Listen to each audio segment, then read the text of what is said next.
So we're starting a brand new series today to prepare us for that, okay? It's called Influencer. And we want to take a look at a very, very small book in the Bible called Philemon. And take a look at some principles that we need to do. I believe that there's one in particular that if we get this, it is going to make all the difference in the world to us. If we don't, our church is going to have problems. If we get this, it will bless us. If we don't get this, it will curse us. If we get this, our church will go further and farther and do more than we could dream or think or ask what God says about himself. Or here's what's going to happen. If we choose not to deal with this, we can have a bunch of people for a service, and then our church will plateau, and then it'll start to decline, and it will die. Does that sound like it's important enough? So this is probably one of the most important, pivotal points in the life of our church. We've got to grasp this, or we won't go any further. To kind of set it up before we get into Philemon, what I wanted to do is I just want you to think about something for a minute. How many people have ever taken a family vacation or trip with your spouse or your kids?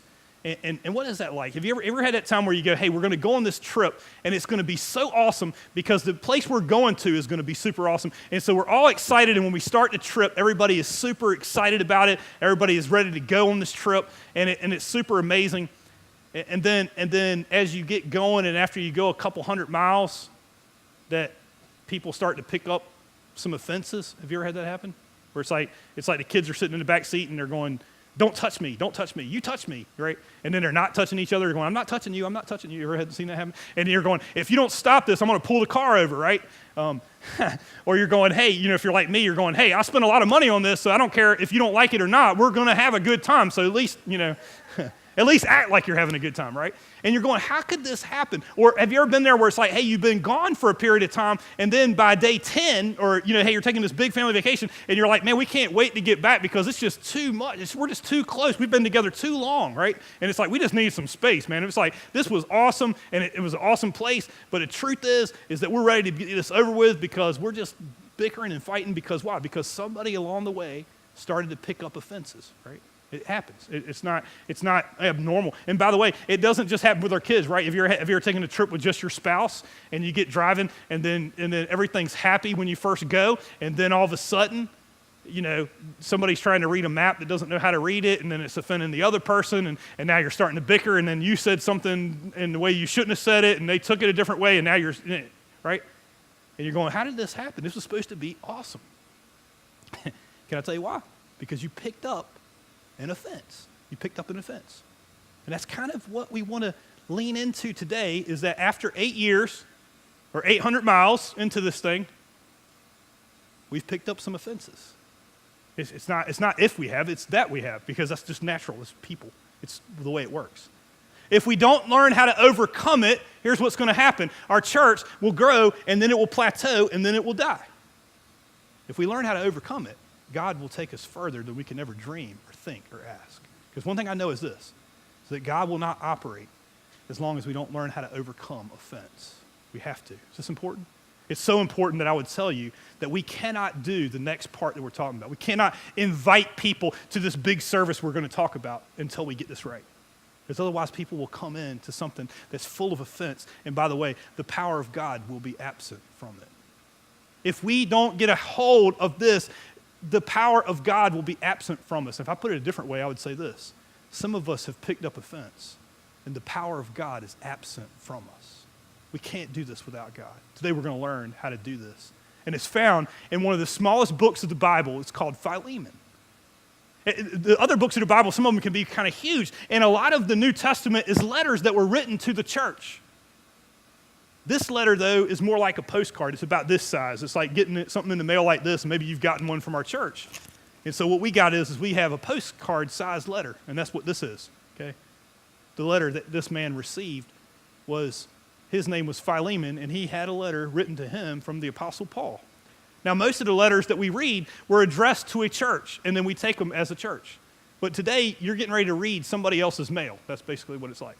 We use this as the church. It applies to the church. But this was written to an individual saying, hey, this is important. And it has to do with this very area that we're talking about today, that the Apostle Paul took the time to write. Now, I'd like to set up the people that are in the book of Philemon just so you can understand it, okay? the letter was written to a man by the name of Philemon. Philemon was a very wealthy man. He was probably a millionaire, according to today's standards. He had had many servants. And I want to be clear about something in their time. They would call servants in their day slaves. It's a little different if you study history, then you would understand their slaves were a little different than what we would consider slavery. Now, it doesn't mean that they did not have immoral slaves in the day that Philemon lived. I don't believe that Philemon did. The Bible is very clear on that slavery is an immoral institution. If you didn't know that, you can read about it in Deuteronomy, and I can do a whole study on how that the slaves that we had in the United States years ago is a completely and utterly immoral institution. It has never supported that. But because we use the word slave and servant interchangeable, sometimes we don't understand the difference. And in this case, I don't believe it was a slave like where somebody is taken from their country, kidnapped, and made to be a slave and you own them. That's not exactly what Philemon was doing. Philemon had servants almost like employees that he paid, and they had rights, and they had rights to do certain things. He was a good, godly man. He was a wealthy man. He used his wealth to help the cause of the gospel of Christ. He had received Christ. I believe he had a personal relationship with the Apostle Paul. He later became a bishop in the church, which meant he oversaw several churches. A very influential man, a church father, if you will. His name was Philemon. And Philemon had a servant by the name of Onesimus. And Onesimus was a young man, and somehow that relationship got broken, and the young man decided just to abruptly quit his job. It's believed that maybe he stole from him, maybe he did something else, but maybe he had a drug problem. Who knows what the problem was with Onesimus? But Onesimus left in a very negative way. I don't know if you ever had that happen where you're at work and somebody walks off the job. Anybody ever had that happen?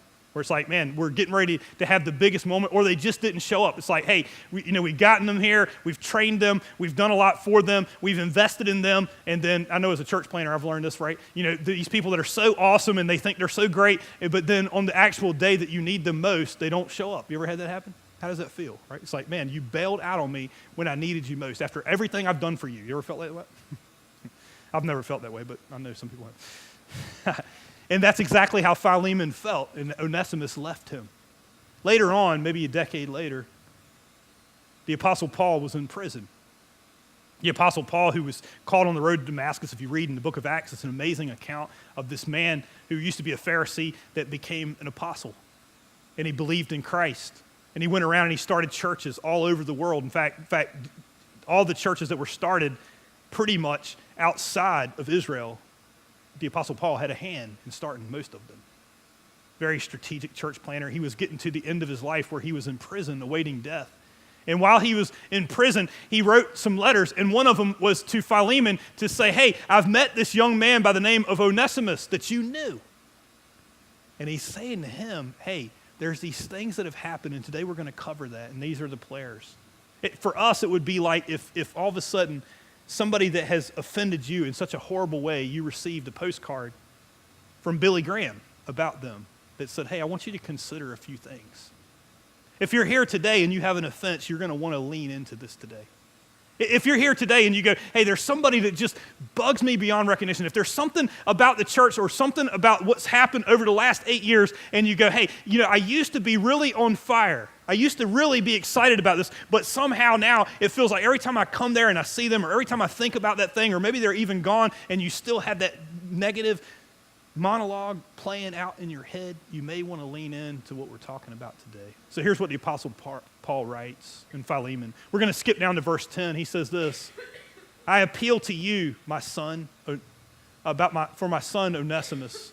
Now, Onesimus was not the Apostle Paul's real son. He was Paul's son into faith. He believed that he came to faith while he was with Paul. He says, I'm appealing to you about my son Onesimus, who became my son while I was in chains.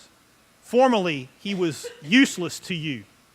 I want to tell you something that's kind of ironic here. The name Onesimus means useful. But he says, hey, this guy, this name was useful. Formerly, he was useless to you. I know that. But now, he has become useful to both you and me. I am sending him who is my very heart back to you. I would have liked to keep him with me so that he could take your place in helping me while I was in chains for the gospel.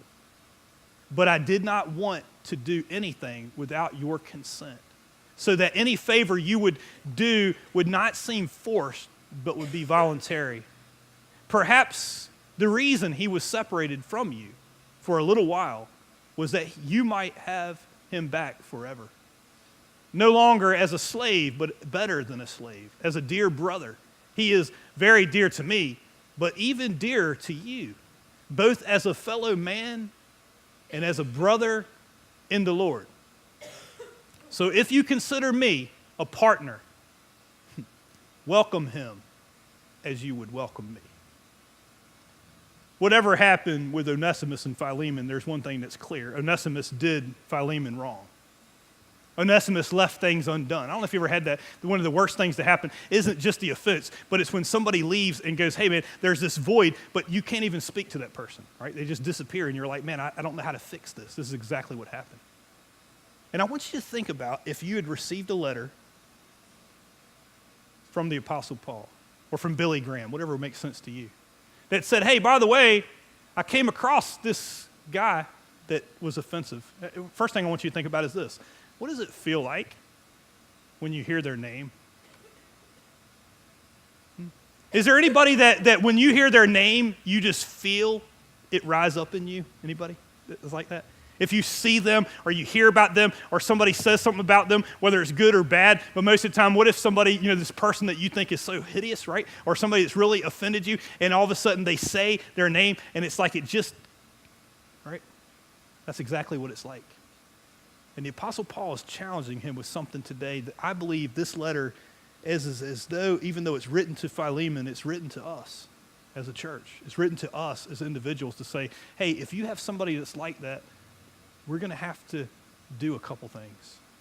I'll say it another way just to give you the main points for today is this. If you're going to share the gospel, before you can share your faith, before we can go out and invite people to something that says you belong here, there's two things we got to do. When I do wrong, I need to make it right. And when I have been done wrong, I need to let it go. I'd like to add one thing to that. When I do wrong, I need to make it right because of Jesus. Okay? When I have been done wrong, I need to let it go because of Jesus. I cannot tell you how big of a deal this is. This is going to seem small because Satan wants this to be small. It's just an offense. It's not a big deal. But I can tell you what will crush the power of the church: offense. Because as you go, people that were one time involved, the reason why they kind of fade back is because they pick up offenses. Well, that person said that about me. That person did that about me. Or things change over time. And so all of a sudden, this position got changed or this thing got done, and not everything gets done in the right way. Sometimes it's the church's fault. Sometimes it's your fault. Sometimes it's stuff that was projected. Sometimes it's people talk behind your back. Sometimes people, it's like, hey, it just didn't work out, and so somebody got replaced in position-wise or whatever, and all of a sudden you start to hold on to an offense. Or maybe you offended somebody else and you thought to yourself, what's the big deal? Why is that such a big deal? I offended them. They just need to build a bridge and get over it, right? Or if they don't like it, they can just leave and I don't really care.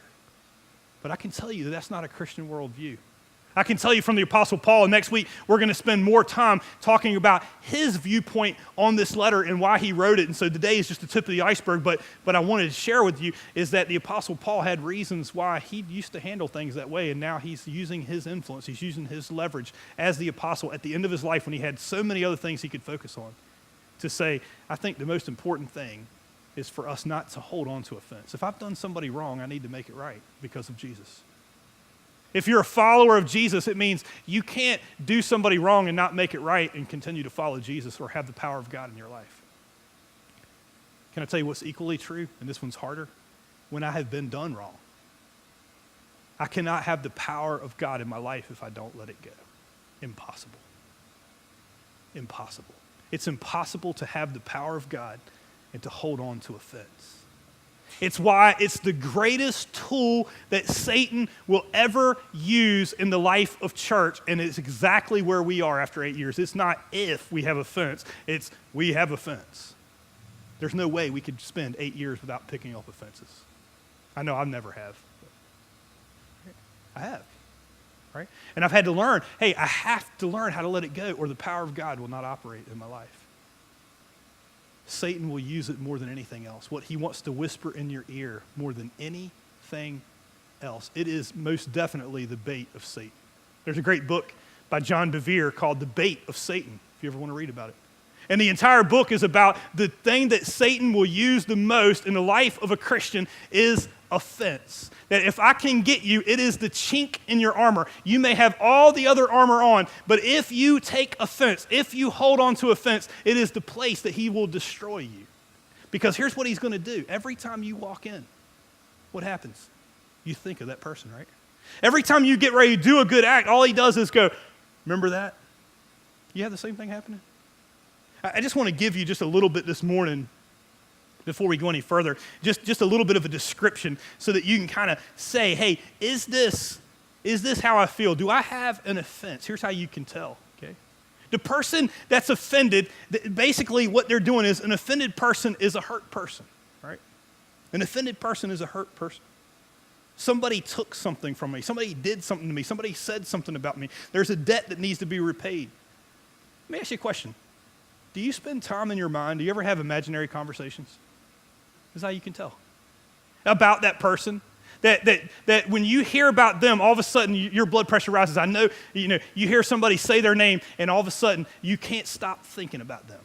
You get ready to do something, and your internal monologue is going back to that person again and again and again, and it's taking you off mission. That's why it's the bait of Satan. It's as though he's whispering in your ear, oh, you want to serve? But remember what they did to you? You remember the last time you served, then they took that position away from you? You remember you tried to do that, but they made fun of you? You remember you did this, but you did this? Why? Because if I can do that, what happens? Then I can cripple you, and you can't go any further. How do I get beyond it, right? I'm having an imaginary or maybe you're riding in the car, and you're actually physically talking to that person. You ever had that happen? And you're winning the argument? You had that happen? Just me? I'm the only crazy one? What's the fear? They're going to get by with it. They don't deserve it. I really was done wrong. It's a big deal. It's not a small thing. It's not a small thing. But it has wrapped you up. And Satan has used it as his biggest tool to say, hey, you know what you got to do? You just got to keep that down. And what do? No, I don't want to say anything. I don't want to do anything. But you have this offense. And it's not vocalized. Nobody really knows what happens. But when you walk into the room, have you ever been in a room where people are offended by each other? What does it feel like? What does it do to service? It kills it, right? At the beginning, everybody's excited. It's just like going on a road trip with your family. Everybody's super excited about it. But after a while, you're going, man, we can't stand being in the car with each other. And it don't matter how great the destination is. It doesn't matter how big the stuff is. In fact, after a while, the spirit of offense, what does it do? It makes you not even like it. So you could actually leave a place and go, man, that church is so bad. But every time you hear about it or every time something good happens for it, you start to be offended at even hearing about it. Oh, I just know how they are, right? It's what Satan wants to do to destroy you. Before we can do God's mission, when I'm done wrong, I got to make things right. Because why? Because of Jesus. When I have been done wrong, I need to let it go. I want to give you a verse of scripture you can take with you today. It's found in Matthew. Matthew chapter 5, Jesus is teaching one of his greatest teachings. It's called the Sermon on the Mount. He teaches on the side of a mountain. And he teaches people many things, but one of the issues is about this area of offense. And here's what he says. He says, therefore, if you are offering your gift on the altar, now that might require a little explanation. We don't offer anything on the altar anymore. In their day, he was coming off of a time where he had not died on the cross for the sins of the world. And so what they would do is they would bring animals and sacrifice them for their sins. And it was a picture of Jesus that was to come. It still applies to us, but we're not going to offer animal sacrifices. But it's as though, I could put it a different way, when you come here on Sunday morning and you offer your praise to God, your act of worship to God. If you're there and you're offering your praise and worship to God and you're trying to be close to God and you come here as we corporately gather on a Sunday morning and you're trying to hear from God and you're praising him, but there you remember, right? You remember that your brother or your sister has something against you. Verse 24, leave your gift there in front of the altar and first go and be reconciled to them. And then come and offer your gift. Can I give you the pattern again? Make things right? Make things right, and then worship God. I'll put it differently. Make things right, then you'll receive the power of God. If you don't, if you set this aside, it's not a big deal, I don't need to deal with it, then what you're going to find is that the power of God will not operate in your life. Because you will go there, and Satan will use it as a tool to beat you every single time. You can't move beyond it. When I am done wrong, I need to make it right because of Jesus. When I have been done wrong, I need to let it go because of Jesus. Because of Jesus. I can't know Jesus and hold on to the offense. It doesn't work that way. The power of God will be separated from your life because you can't hold offense and be right with God. You can't. You can't. That's one of the reasons why the power leaves. Sometimes we don't understand why. It's because people have picked up offenses and they don't know how to deal with it. They don't know how to deal with it. Both of these right here, you have to be proactive. You have to be proactive in order to deal with it. It means it's our responsibility. If you're coming to church and you know somebody has something against you, you can't go, well, they just need to build a bridge and get over it. Can I tell you something? If that's your attitude, if your attitude is that person's offended and I just don't care, you don't have the power of God in your life. Because he said first, leave your gift at the altar. Leave what you're doing and go and be reconciled with that person. Go and try to make things right. It's whose responsibility is it when I've offended somebody else? It's my responsibility to go and make it right. Can I tell you something? That's probably the easier one, right? The easy one is if I've done wrong, I'll go and make it right. Although sometimes that can be difficult. The harder one, though, is this. If they have wronged me. If there you remember your brother or sister has something that's dividing you, you need to go and try to make it right. And if you can't, you need to let it go. Because we're going, well, why would I want to let it go? They're not sorry for what they did, right? And I told you last week, it doesn't mean that we don't confront. It doesn't mean we don't tell people that they've done wrong. In fact, Matthew 18 is nothing, if we covered last week, that Matthew 18 gives a principle for saying, hey, if somebody has sinned against you, go and confront them with it. Just you and them. Do not do this non-proactive thing that says there's a problem between me and my brother and I'm just not going to say anything. Somebody reminded me this morning after first service, we had something like that happen in our church. And I remember I called the meeting to bring both of them together. Very rarely does that happen. I got to tell you, about 99% of the time, anytime you call that meeting, no, I'm good. I don't want to meet. And the offense continues on and it destroys people. But in this case, they did meet. And it took them a while and it was not a fun meeting. But these two brothers got back together. It was absolutely awesome. And they were friends. And it changed a lot of what this church, otherwise, I believe at least one of them would have left. I believe that if not, there would be this tension that would divide. But because they got together, because they talked it out, because they did that, it ended up being that God did a work. It's amazing how that works. But here's what I want to tell you. There are some times when, just like with Philemon, hey, this person isn't sorry for what they did. This person isn't going to meet with you. This person maybe died, and now you still have this internal negative monologue. What do you mean let it go? They're not even sorry. I can't let go of an offense, can I? It doesn't mean that you let abuse happen to you. We've never taught that. It doesn't mean you don't keep good boundaries. It doesn't mean that the relationship is necessarily restored, but on your end of it, you have to do everything possible to let go of that offense. Here's what I know. Because when it comes time to make it right, if you were to receive a letter like Philemon and you were to hear their name, you're going to go, well, it's too late now, right? I mean, after everything, have you ever had that happen where it's like now all of a sudden the one person wants to make things right and they're ready to make things right, but the other people go, no, it's been too long. I'm not going to allow that. Because why? Because they don't have the heart that God wants you to have that says, hey, we have to be able to let go of offense. Okay? So how do I do it? How do I let go of offense? I'm going to give you the main way to do that. I'll give you a technique in just a minute that might help in the process. But the reason why we can let go of offense, the simple answer is this, is because of what Jesus Christ has done for us.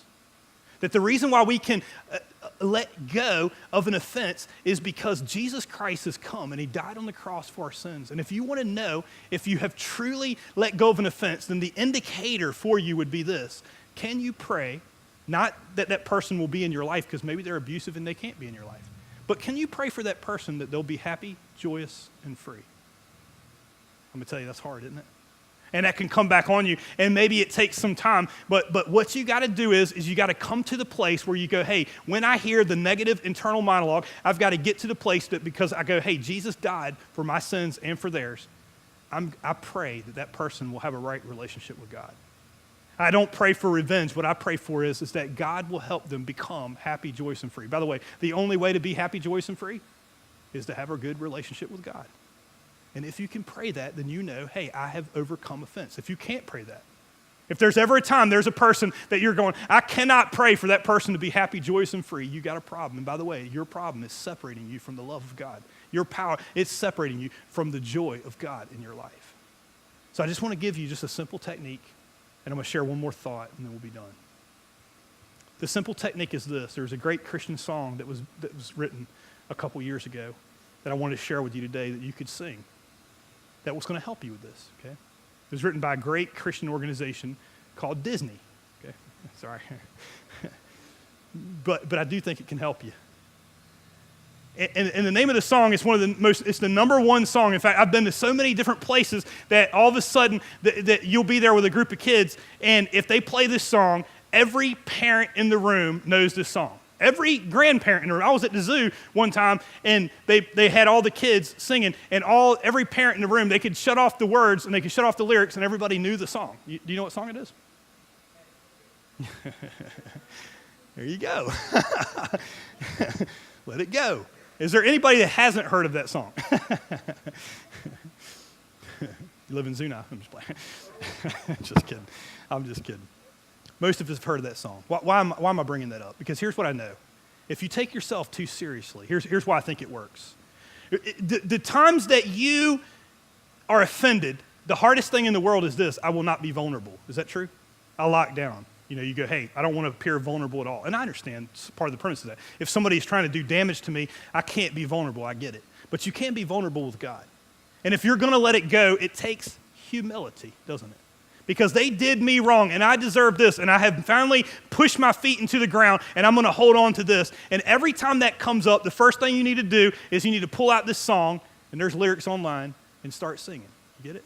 I'm telling you, it works if you work it, twerk it, work it. I'm sorry, just playing. Get the idea? Hey, you think this is going to sound funny, but I'm going to tell you what. I taught after our first service, and the thing that's going to stick with you is whenever you have an offense, you're going to think, you know what I need to do? I need to sing Let It Go. I'm telling you. And it works, right? And it starts kind of small, right? Let it go, let it go. Can't hold me back anymore. It's vulnerable. I'm telling you, I did not want to sing this song for nothing today, right? And then you get to the end, right? I don't care what they're going to say. I'm telling you, it's more godly than most of the Christian songs that I've heard written about this stuff, right? I don't care what people got to say. I don't care that defines me. Because why? The cold never bothered me anyway. And then you start getting it, right? And then now all of a sudden these feelings are happy, right? And now some people, you just go, this ain't going to work. Okay, don't use it if it don't work for you. But I'm telling you what, you try it and see if it doesn't work for you. And by the way, for me, Satan runs because he's like, man, you sound so horrible. He just doesn't want to be around it, right? I mean, it's okay. It's okay. But you think about it. It would work in all kinds of settings, right? If we would just sing Let It Go, man, I'm telling you, if you're hearing somebody, if you got problems with Republicans, just sing Let It Go and they'll just flee, right? If you got problems with Democrats, sing it and they'll go, right? If we got problems with Russians, I'm just playing. We're not going to get political. But you get the picture, right? Let it go, right? I mean, and what I'm saying is I'm not saying that negates all the big issues that we have. What I'm telling you today is this. We can't even deal with the big issues that we have until we're ready to let it go. I'm going to tell you that as a pastor that has been part of a lot of conflict resolutions with people. That if you come there and you haven't let it go, you haven't let it go to God, you haven't let it go because of Jesus, the conflict resolution is going to be worthless because you're going to have two polarized people that are just trying to make their point and not trying to be in unity. And the power of God, I'm going to tell you what, has left the room. And everybody's trying to be so right, but they're not trying to make a difference for God. They're trying to make a point, not a difference. Jesus Christ didn't come to make a point. Did you know that? First off, he is right. He doesn't need to ask permission. He is right. But he didn't come to make a point. He came to make a difference. And if you have received Jesus, there's no way you can hold on to this offense because you can't have the power of God and offense at the same time. We've got to get this today. I want to share one other passage of scripture with you today. You can write this down if you want to and come back and read it. It goes right along with Matthew 5, Matthew chapter 6. Matthew chapter 6, Jesus, after he explains about offense and he explains all kinds of other things, he goes on to teach us how to pray. And in the prayer, the actual model prayer that Jesus has, many of you guys have learned it as the Lord's Prayer. He spends a good portion of the time on this. He starts by saying, "Our Father who art in heaven, hallowed be thy name. Your kingdom come, your will be done on earth as it is in heaven. Give us this day our daily bread." And then he says this, Matthew 6, verse 12. "And forgive us our debts as we also have forgiven our debtors. Lead us not into temptation, but deliver us from the evil one." By the way, the thought is still the same because he goes on to say in verse 14, "For if you forgive other people when they sin against you, your heavenly Father will also forgive you. But if you do not forgive other people when they sin against you, your Father will not forgive you." That's the same thought, isn't it? You know what it's telling me? You cannot hold on to offense and have the power of God. You understand why this is such a big deal? You understand why this is such a pivotal point in the life of our church? Because it's not if we have offense. After 800 miles, I'm telling you, we got a few. Right? And not everybody is going to want to come back together to talk about it right now. But here's the problem. If we haven't let it go, or if we haven't tried to make it right because of Jesus, when the time comes that they will, we won't even sit down at the table. We'll see their name. Here's how you know. If I were to say the name of the person you're offended by, and you said, "Hey, here comes a letter," and all you could think of when you saw it was your blood pressure just rose, and you haven't let it go. Is that true? By the way, you can turn the tables on Satan if you want to. That's why I told you, sing Let It Go. I'm telling you. It will help because you can't sing that and not feel silly a little bit and go, "Hey, it's humbling me a little bit. Okay, am I really going to let it go? Am I really going to let it go?" And it gives you enough pause to come back to God and say, "Hey, you know what I'm praying for, God?